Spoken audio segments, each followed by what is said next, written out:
everyone, my name is Jenna, but you guys can call me Jen, and welcome back to my channel. Welcome to a kind of cozy Christmas tree vibed sit down video.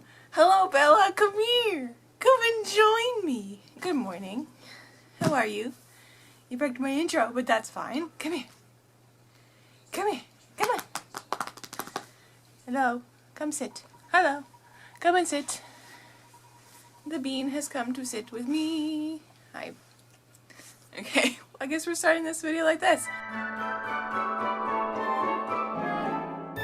Welcome to a cozier type video because I felt instead of standing for an entire video, I wanted to sit in front of one of the many Christmas trees in my house. The only one, technically, right now, accessible without freezing because the other one's outside in my sunroom and that's too cold, isn't it, Belle?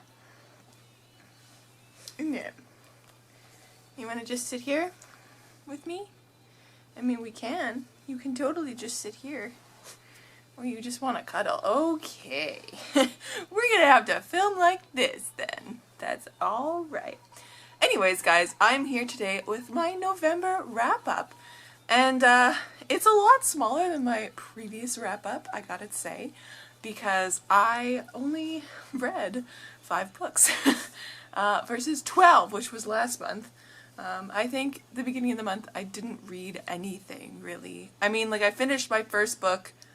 My first book doesn't even really count because I read most of it in October, but I finished it in early November, and then I didn't read anything until like the 13th. So, without further ado, let's get into these books that I currently have reading next to me, and then the ones that I did read in November. What do you think? Yeah. You can go anywhere you want. Yes. You can sit here if you want. You can sit if you want. Sit. Sit your bum. That's not sitting, but okay. Anyways, so that first book that I was talking about was Hunting Prince Dracula by Carrie Maniscalco. This is the second book in the Stalking Jack the Ripper series, and if you hear anything weird, my dog is currently rolling on the ground. I'll show you. What are you doing? Tiny little nougat. Anyways, she was snorting. She was getting all into it. Anyways. So yes, this book I gave 5 stars to because it was just so good. And it's perfect for this time of year because it's set in Dracula's castle. And it's wintry and it's in Romania and there's murders happening, creepy murders, and you know, it's just a good time. And I really, really, really enjoyed this. I loved Stalking Jack the Ripper, which is the first one, but in that one I guessed who Jack the Ripper was really early on. And this one kept me guessing pretty much throughout, and there was a red herring, and it was great. It was honestly really, really good. And the relationship between Audrey and Thomas in this got really, really, really lovely. So yes, I really, really highly recommend this series, as I'm gonna say in many, many videos, and I'm excited to move on to the third book, which I have on my shelf in my room, when 2020 rolls around, when the vibe rolls around, to read that one again, or to continue on with the series, that's what I meant to say. But yeah, first book of November was very good. Alright guys, so the next book I read in November was our lovely ladies live stream pick for the month. If you guys didn't know, I'm part of a romance book club on YouTube here, and it's hosted every month, roughly, by Avery at Avery Loves Books. I will tag her channel down below, and I will also tag this live stream that we did for this book. And this month's pick, or October's pick, was Trick by Natalia Jaster, and it was very, very good. I gotta say, when I first started reading it, I hated the characters and I just really didn't enjoy the read at all. The writing was just kind of jarring for me because it had a mix between Renaissance and modern writing, which I was like, that has no place for me. This is not good. But in the end, I did fall in love with one character that was introduced, and I enjoyed kind of where it went. for a fantasy romance that was heavily romance-centered. It is a court romance too, so it's between the princess of the Autumn Court in this land, and she's visiting the Spring Court with her mother, and in that Spring Court there's a jester named Poet, and the romance is between the two of them. I don't remember the girl's name? Briar, that's what it is, because Briar Rose, of course. Briar and Poet.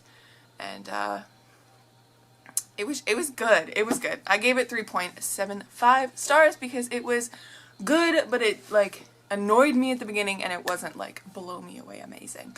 So that was the second book I read. The third book I read in November was a reread for me. I don't even know what number reread we're at right now for this book, but it was so good, like always, and that is Harry Potter and the Half-Blood Prince by J.K. Rowling, and this was mainly fueled by the fact that I have been doing a reread since around September-ish of the series.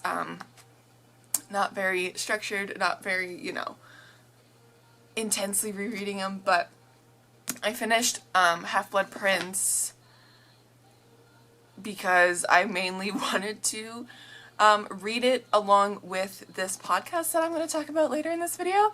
And I'm now about 65% of the way through the Deathly Hallows because I'm also finishing it with the podcast. But anyways, so this book was incredible. And because it's the sixth book of the series, I can't really talk about it that much. If you have not read it, get on the Harry Potter train, please. Like, really, it's amazing. You need to be here. But I really enjoyed this one this time around. I think that this one is either my favorite of this reread or my second favorite, because I really, really enjoyed reading Harry Potter and the Order of the Phoenix, but I will say that the ending of Order of the Phoenix really makes me mad, and it draws out a little bit, but this one is just amazing. So, this was book number 3 of November. Book number 4 of November actually was a holiday read, and I bought it on Kindle, and just because I was like, oh, this sounds cute, it's got 2 of the tropes that I really, really love when it comes to romance books, and that is like fake dating and hate to love. And it's Faking Under the Mistletoe by Ashley Shepherd, and I gave this book 4.5 out of 5 stars, and then I was thinking about it more, and I'm like, this is more of a 5-star read for me because it is a new favorite holiday book. I adore it. From page 1, it is oozing happiness and cheer and just Christmassiness, and it's just so good. So it deals between Olivia, who is our main character, and Asher, who is her love interest, and her boss. So she's working as an intern for him at this publicity company, and she has been tasked as an intern to to put together this like intense schedule of holiday cheer for her entire office, and it's great because those like holiday events happen throughout the book as like the events of the book go on, and it's just really, really good. And Asher is a major Scrooge, and Olivia is like a little Christmas elf, and it's amazing. It's so good. I will warn you, there is mention of sexual assault, and there is sexual harassment in the book. That is one of the B plots, but it's just so good. It's so well done, and I really enjoyed the writing. I really enjoyed the characters. They felt real to me, and it was one of those books that made me want to find the movie to it right away. And I'm going to find it on paperback so I can have a physical copy of it. I'm probably going to order it on Amazon eventually because I just want a physical copy of it. It's so good. Definitely go read it. I think I picked it up on Kindle for like $3 when I had it. Let's see what it's listed for right now, because why not? So my Amazon app doesn't tell me, but it says you can read it with Kindle Unlimited if you have Kindle Unlimited. So that's really fun. But I know I got it for like $3 or something when I first found it. And then once I was done that one, I kind of went on like a romance binge, and oh, I forgot, I read another book in November. How did I forget about that? Hold on. So after that one, I kind of went on a bit of a romance binge, and I decided to pick up an audiobook to a book that I've had in my possession since the summer when I bought it, and I'm so glad I did because I gave this book 4.5 out of 5 stars, and that is Our Stop by Laura Jane Williams. And this book, the premise is basically these two people see each other on a train, kind of. No, how is it best to be described? So it starts off with Nadia, who gets on the train, her usual morning train on Mondays, and this guy sees her, and he's seen her around a few times, and he wants to approach her, but he knows that approaching a girl on the subway is bound to probably get kicked in the balls, so he sets out this missed connection, which is part of their like newspaper or whatever. You guys probably know or have heard of something similar to this. So he does that for her, and it basically says, to the devastatingly cute blonde girl on the Northern Line with the black designer handbag and coffee stains on her dress. You get on at Angel on the 7:30, always at the end nearest the escalator and always in a hurry. I'm the guy who's standing near the doors of your carriage, hoping today's a day you haven't overslept. Drink sometime? And it sets off from there. So it's a book of misconnections, of soulmates, of fate, of just, I don't know. It's just so wonderful, and it made me believe in love a little bit more, which is so weird to say, but it just had this like fairy tale-esque feeling, but though it felt so real too. It just felt like everything, all the stars were aligning for this couple, even though it took like 6 months for them to finally meet. And like, they met in this situation where he knew it was Nadia, but she did not know it was Train Guy, and it was just great. And like, all of London was using this hashtag called Our Stop to like chronicle their love story, because they start sending notes back and forth between the misconnections, and it's just, it's so good. I know a lot of people on Goodreads have said that the romance was too slow burn for them, and there was a few things in here that were like hit you over the head with like being millennial and having like consent and all that kind of stuff. And I thought it was really well done. I don't know if it's because I listened to it on audiobook that I was more immersed into this story, but I just thought it was so cute and really lovely for any time of year, really. Even though I picked this up in the summer and intended to read it in the summer, I'm glad I read it in November, because it kind of gave me, I was in like a weird slump, reading-wise and mental health-wise, and this just kind of like shone a light into that, so it was really lovely. And I know this sounds really similar to the One Day in December like plotline a little bit, because the One Day in December plotline is like a girl sees a guy when she's on a bus, she immediately falls in love, and she spends the next year trying to find him, and then her best friend introduces him as her new boyfriend, and so it's like 10 to 15 years of misconnections, heartbreak, friendship, that kind of stuff. This is on a shorter timeline, and it's just between the two of them, which is kind of sweet, and they do have contact, and they both want to meet each other, but they just keep having these like misconnection type events, and you know, it was just really, really good, and I highly, highly recommend this book if you're looking for something sweet this holiday season. Anyways, so I went to run and grab this book, which I read after Our Stop. I went to Indigo and I decided to pick up a Christina Lauren book because I really loved The Unhoneymooners this year, and I wanted to try another one of their books, and I wanted to keep going with the romance train because I guess I needed a palate cleanser from all the fantasy I was reading and all like the really big books that I was reading, and that I ended up picking up My Favorite Half Night Stand, which I gave 3.5 out of 5 stars to. It wasn't amazing. I was intrigued by the premise, which is basically this group of friends. It's Millie and then her 4 guy friends, and they're all professors, so they're all like late 20s, early 30s age, and they all have like 0 dating life. And so they decide one day, because there's this big gala coming up, that they need to go onto a dating website to find a date for the gala. And before this happens, Millie ends up, is it Millie? Yeah, it's Millie. Millie ends up sleeping with her best friend out of the group, Reed, in a night of like real good lovemaking, and both of them are just like panicked about this the next day, and so they have to deal with that, but then they have to also deal with like feelings that are starting for each other. And then Millie decides to make a fake dating profile under the name of Christine, which is her middle name, and she uses it as an outlet to really just be herself, because she's an extremely emotionally stunted person, and she does not talk about her feelings, her life, her past, or anything with these friends. She just shuts it down and all that kind of stuff. And then, you know, antics go from there.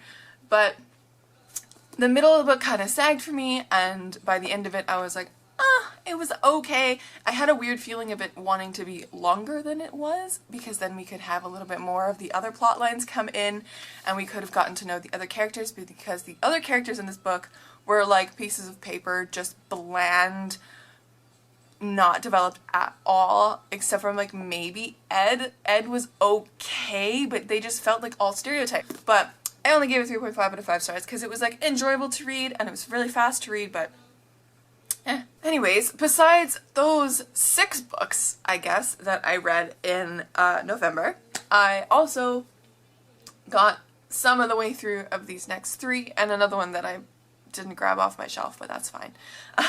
So that one is Lord of the Rings, The Fellowship of the Ring. I'm about halfway through that, and I was listening to the audiobook, and I will continue to listen to that in December because I really enjoyed that read, and I read it for the first time around Christmas, I believe, in 2018, so I really enjoy listening to it around this time of year because it's cozy and it's lovely.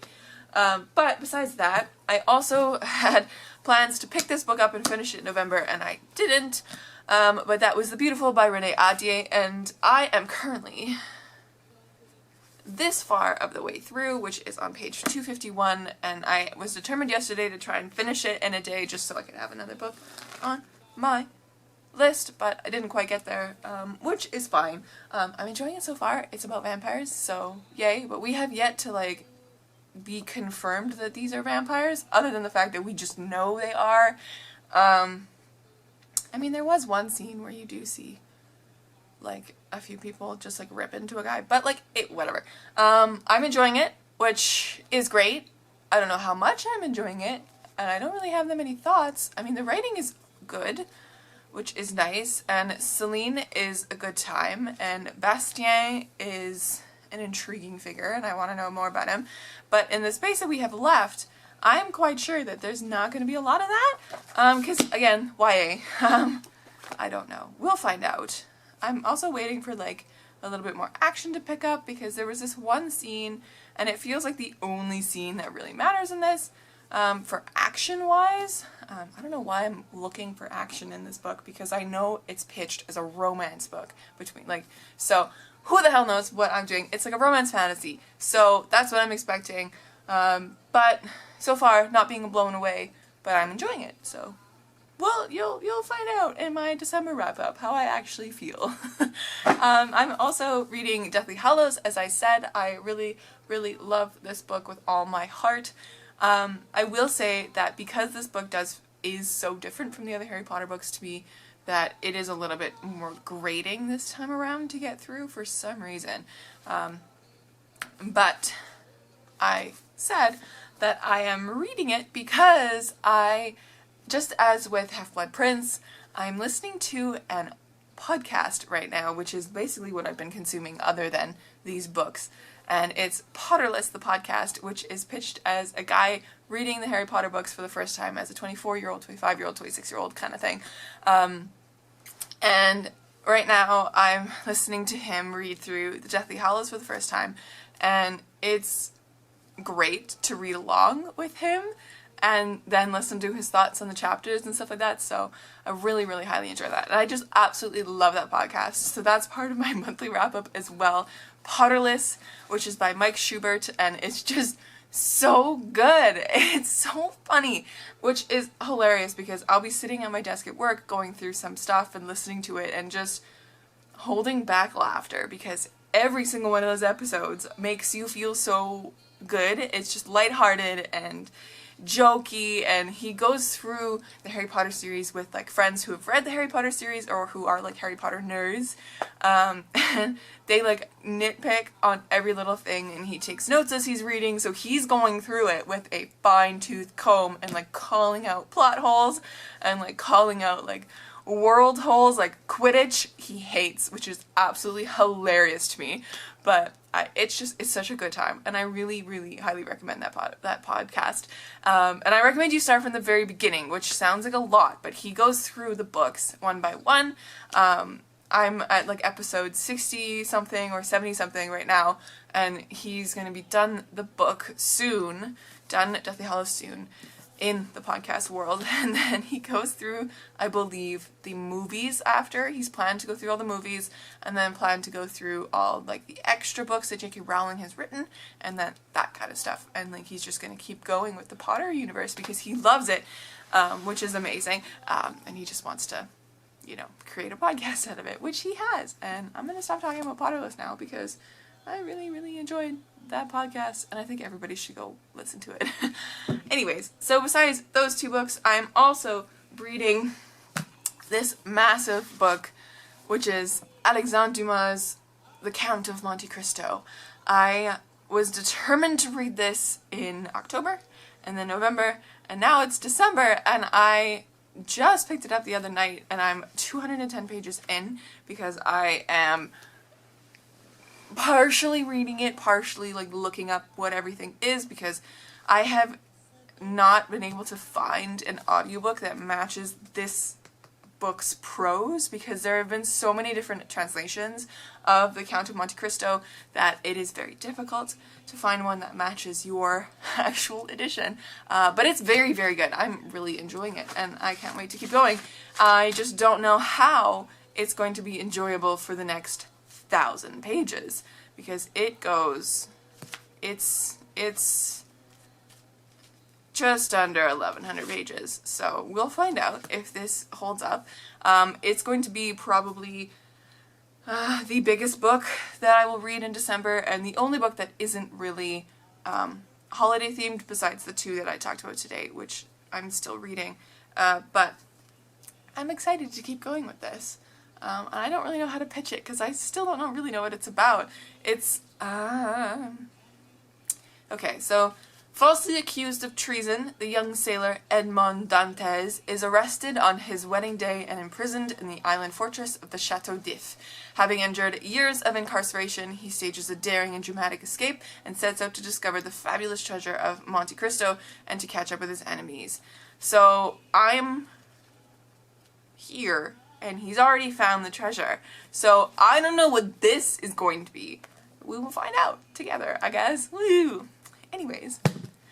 Alright guys, that's it from me. I hope you really enjoyed this video. I hope you enjoyed my monthly wrap-up. That was a little different than a usual monthly wrap-up. Just simply because I included the books that I'm continuously reading and the podcast that I listen to, which I really, really enjoy. I also highly recommend Mugglecast, which I've been listening to as they like release their episodes. I really love them, and I've also really loved the Brandon Sanderson Writing Excuses podcast. I was listening to that a lot in October, and I haven't really listened to it in November, but if you're ever looking for good podcasts, just look up the Writing Podcasts or any Harry Potter podcast, and they're usually pretty damn good. Anyways, guys, I am gonna go and eat some breakfast because it's early in the morning and I'm hungry. So I hope to catch you in another video soon. Stay kind and keep on reading.